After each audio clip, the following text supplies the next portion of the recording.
well, hello everyone. My name is Sowa Imoisili. I am a first-year MBA student here at the Stanford Graduate School of Business, and I cannot wait for this takeover. So during this takeover, my goal is to just share my experience applying to business school and what the first year has been like. And my goal here is just to see if I can just shed some light on this long marathon of a process, hopefully give someone else some insight and encourage someone else to really just go after what they want.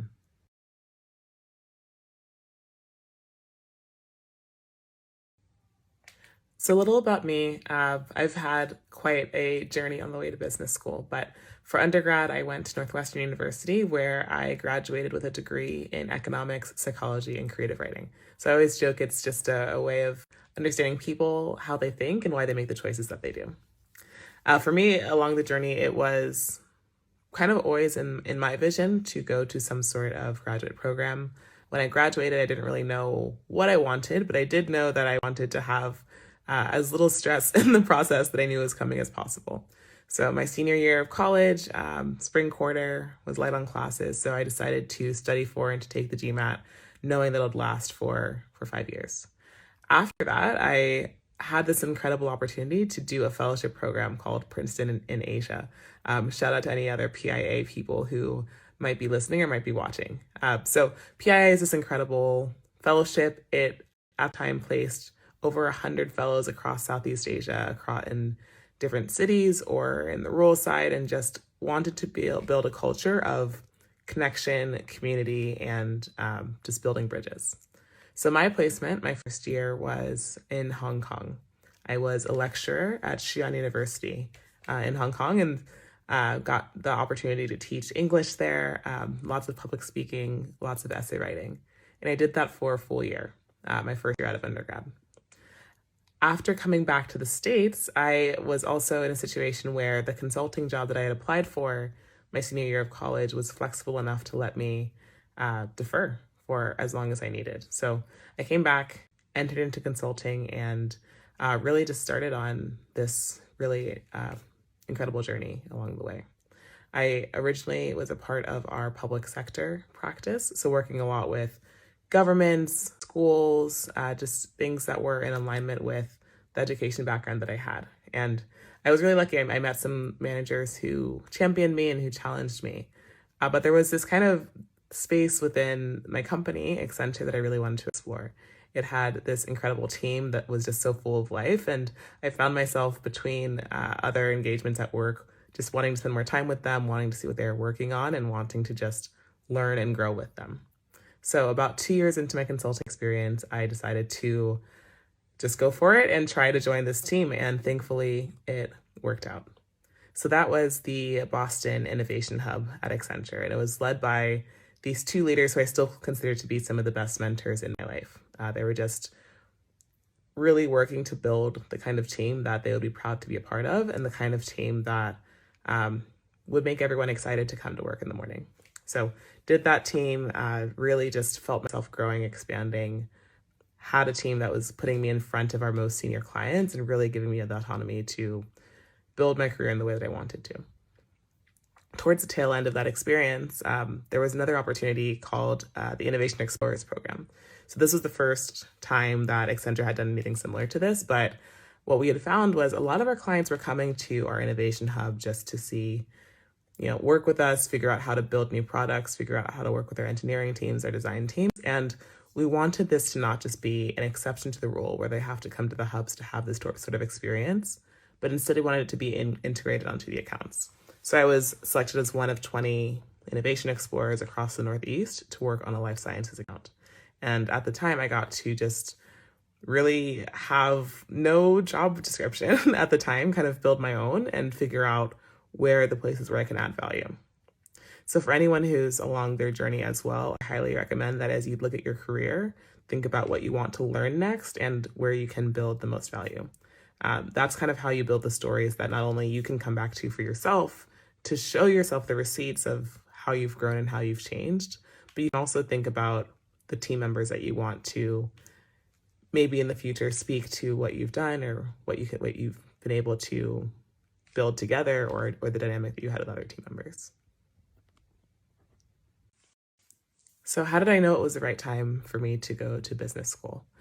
Honestly, I was at a point in my career where I had felt, despite the fact that I was now working with a team that I had loved and I admired, progression-wise within the larger company, I did feel very stilted.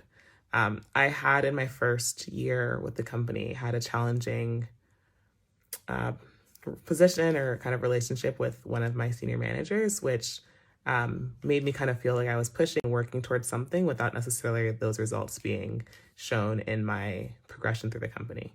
And I think also as a Black woman, there's also just another layer of skepticism sometimes I've found with just what people believe are your capabilities. And so for me, I was just ready to turn the page, and I was also ready to pivot.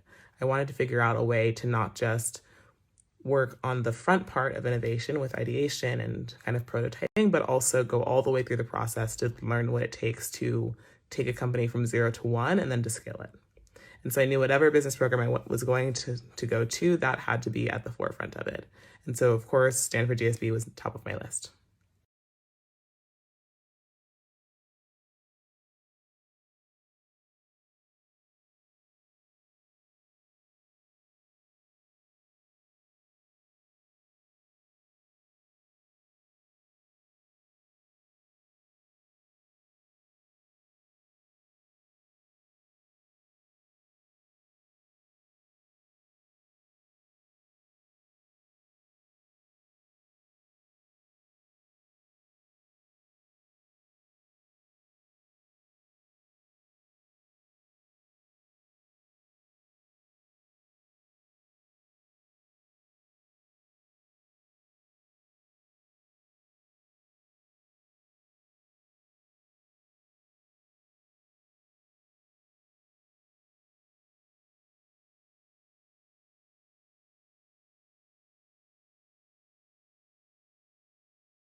It's a beautiful day here in Town Square where a lot of the students get together. So I'm heading in for a meeting with one of the deans. We like to, amongst our team, just connect with different team members here at the GSB to make sure that we know how to tag team to make this the best possible experience for the students here.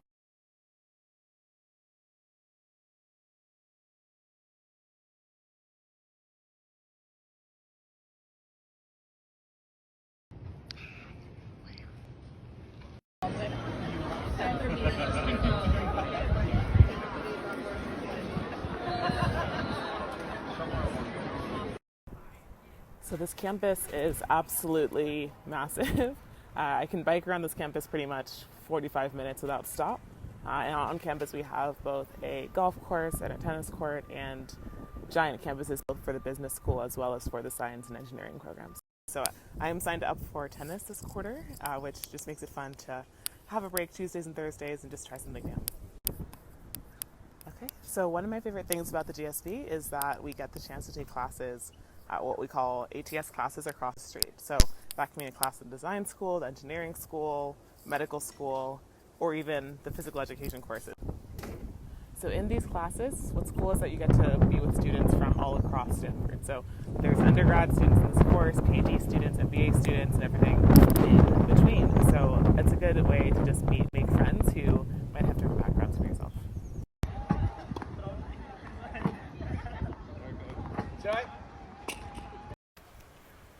Okay, here is one of my favorite parts of campus. It's kind of the grand entrance when you first walk in.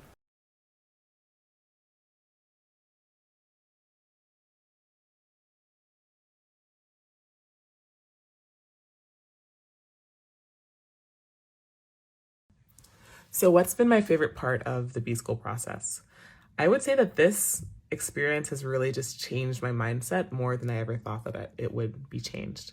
Meeting classmates from around the world who have a range of backgrounds, from being an Olympian to being an opera singer to working in hedge funds to being just very different people with very different skill sets, just showed me how many ways there are to live your life.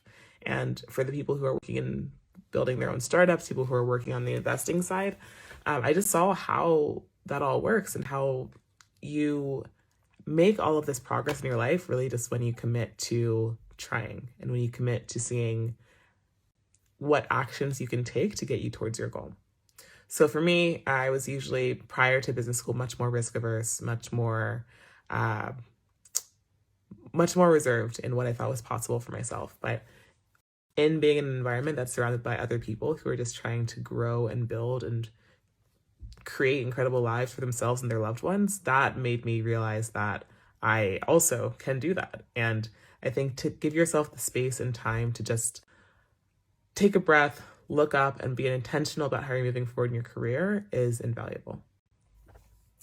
For anyone who's on the fence as to whether to do an MBA or not, honestly, I was in a similar situation. I know if you're someone who is already highly motivated, I do think there's a lot of value in seeing how much progress you can make towards that end vision as you can.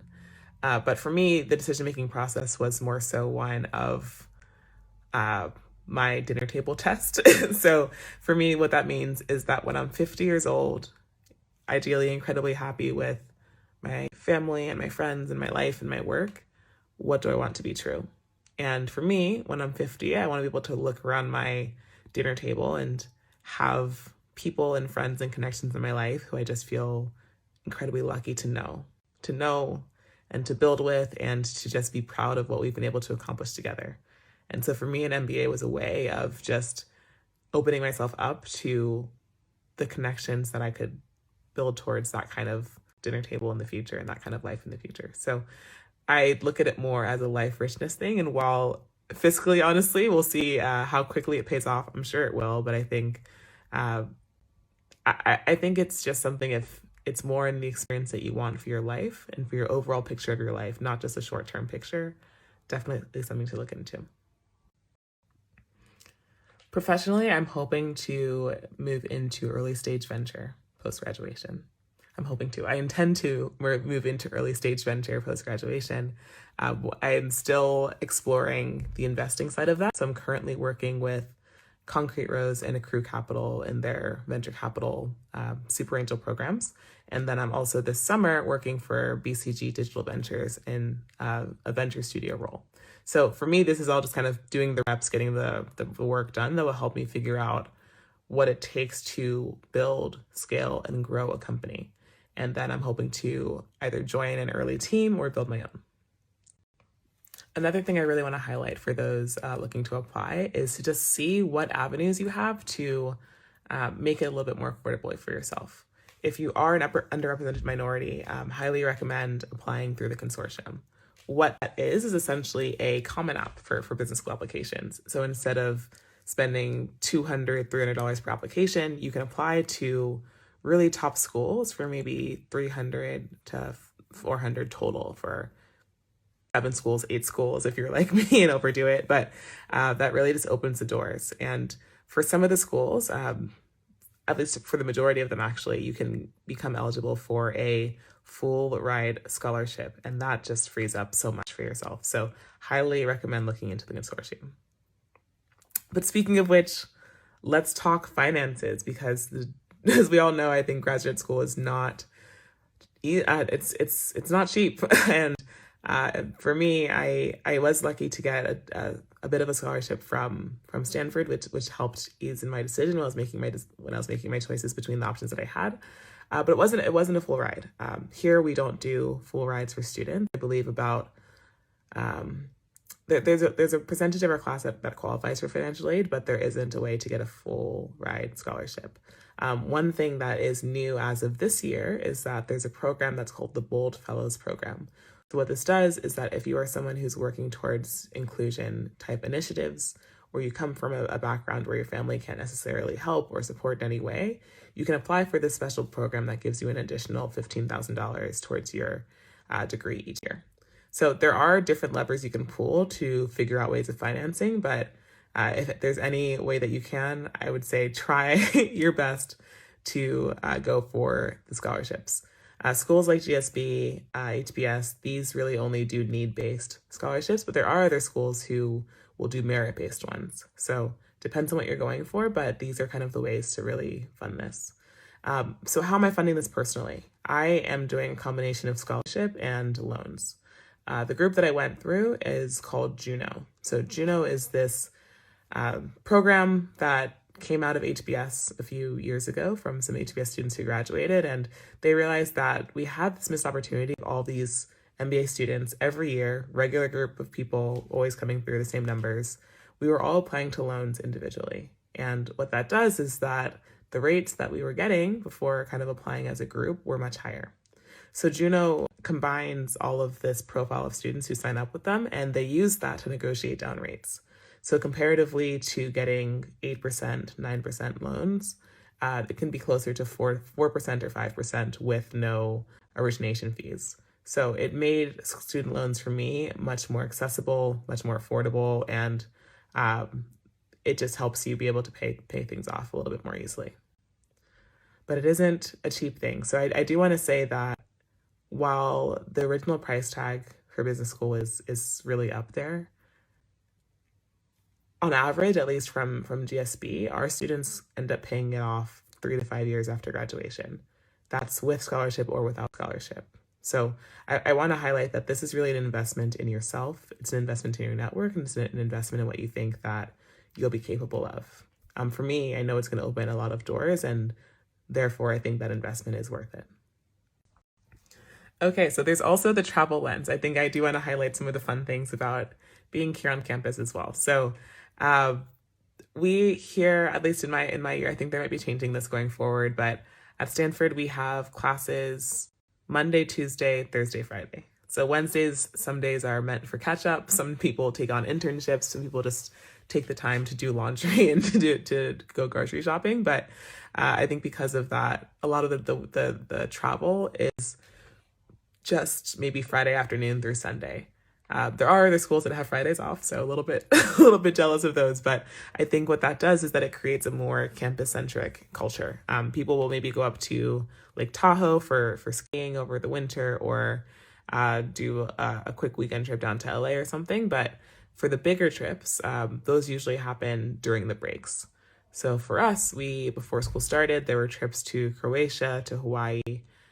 In the fall, I personally went to Sri Lanka with a classmate who was from there, which was one of the greatest experiences that I count myself incredibly lucky to be a part of. And then for spring break, half of our class went together to a few different cities in Colombia. So I think travel is definitely a huge part of it. If you're curious about the world, we also have these global experience requirements. So you are able to either over the summer do something called GMIX, which lets you intern in a foreign country for 4 weeks working on a project, or do just another type of trip that's more academically based. So there's no shortage of ways to travel. I think it's just what you choose, what you decide is within your budget, and what you're most curious about.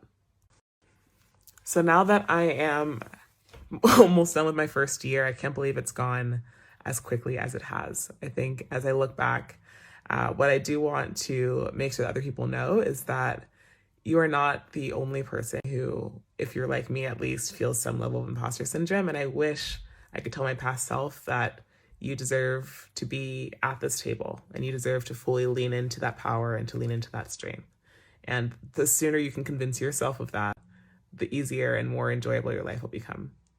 I think everyone around you already believes in you, and it just takes getting out of your own way to see what you can really do.